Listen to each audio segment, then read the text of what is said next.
السلام عليكم ورحمة الله وبركاته. ازيكم كل حبايبي، ازيكم كل مشاهديني، كل سنة وانتم طيبين وتعودوا لها بخير يا رب. طبعا ام زياد خير سطحنا، بس النهارده الفيديو ده مش من خير سطحنا، من خير مطبخنا النهارده.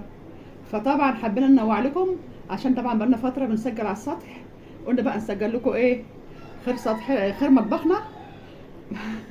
فطبعا حبينا نوريكم انا بعمل ايه في العيد وكده، عشان ايه طبعا حبايبي يبقوا معايا ويفرحوا بردك ويعملوا زينا ان شاء الله من غير مقاطعه.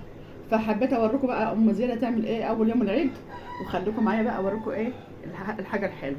اللهم صل على سيدنا محمد. طبعا الكل عارف بقى ده ايه، اللهم صل على النبي. هنا اللحمه طبعا عشان الولاد جايين وكده، فانا قلت ايه اعمل بقى اسلق اللحمه قبل ما يجوا كده واجهز الدنيا اهو يا حبايبي. طبعا قطايه وبصلايه والبهارات وكده. وطبعا يا حبيبتي دايما ايه تشيل الريمه اللي هي تبقى على الوش هنا كده، ديت ايه الدهن بتاعها يعني السمين بتاعها. لكن بتشيل الريمه، تفضل تشيل الريمه لغايه ما ايه ما تطلع. وبعد كده بتحط البصلايه والبهارات والملح وبتحط قطايه. بس اهم شيء تستنى لغايه ما تشيل الرغاوه بتاعتها اللي بتبقى فوق الوش عشان تطلع صافيه اهي يا حبايبي بالطريقه دي. هنا طبعا ايه مقطعه عيش اهوت، مقطعه عيش عشان اعمل لهم الفته. هنا عامله الرز الابيض اهو يا حبايبي بالطريقه دي، بس حتى لسه مستواشي.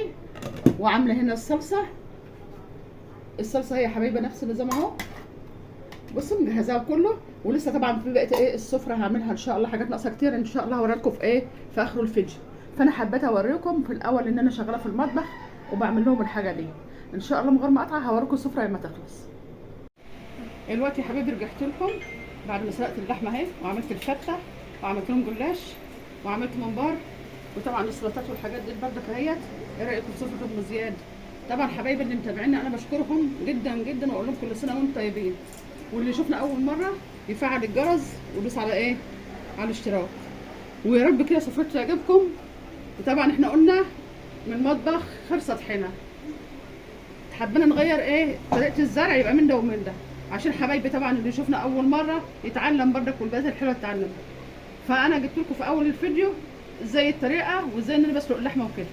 ايه رايكم في السفره بقى كده؟ وربنا يسعدكم وبشكر كل حبايبي، واقول لكم حبايبي كل سنه وانتم طيبين، وربنا يديكم اللي نفسكم فيه. والسلام عليكم ورحمه الله وبركاته.